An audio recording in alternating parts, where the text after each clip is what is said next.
I saw her do it. She took a bucket of dirty water she used to bathe and poured it straight into the soup pot.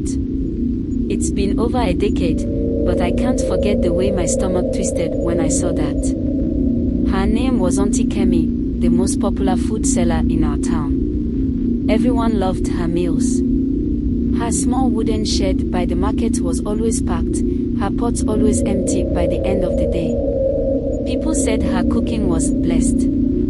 I used to eat there too, once or twice a week after school. My older sister, Ada, loved it even more. She would brag about Auntie Kemi's pepper soup to anyone who listened. But I never understood why the food felt different, almost addictive. It all started when I got a job helping Auntie Kemi after school. My parents thought it would be good for me to learn some responsibility. I was excited at first. Free food and a little money. What could go wrong?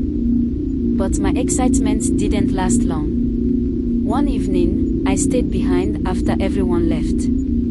Auntie Kemi asked me to help her clean up, but I was curious about her secret recipe. I mean, how could one woman cook food that people couldn't stop talking about? That's when I saw her.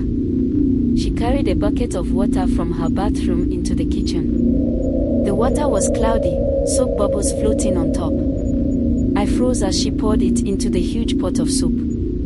She didn't see me, but I saw everything. My stomach churned. The next day, I told my sister, but she didn't believe me. "You're jealous," she snapped. "You've always hated how everyone likes her food more than anything I make." Her words stung, but I didn't argue. Ada was always the confident one. She loved the attention she got from people, and maybe that's why she admired Auntie Kemi so much. But I couldn't shake the unease I felt every time I passed the food stall. One night, after another fight with Ada, I decided to confront Auntie Kemi. I waited until she was alone, her back turned, stirring another pot of soup. "I know what you're doing," I blurted out.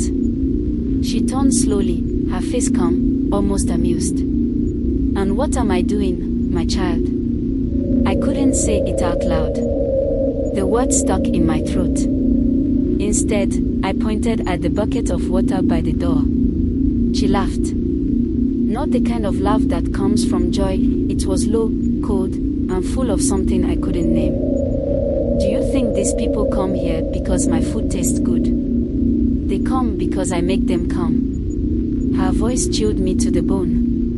She stepped closer, her face inches from mine. "You can tell whoever you want, but no one will believe you. Not even your sister." She was right. No one believed me. Not even Ada. Especially not Ada. The next week, Ada stopped eating Auntie Kemi's food, but it was too late. She became distant, bitter. Our once close bond was shattered. As for Auntie Kemi, she kept selling her food, and her business only grew. I quit the job, but I couldn't shake the memory of her laugh or the taste of her soup. To this day, I can't eat at market stalls. And every time I see someone rave about the best food in town, I wonder, what's the real secret?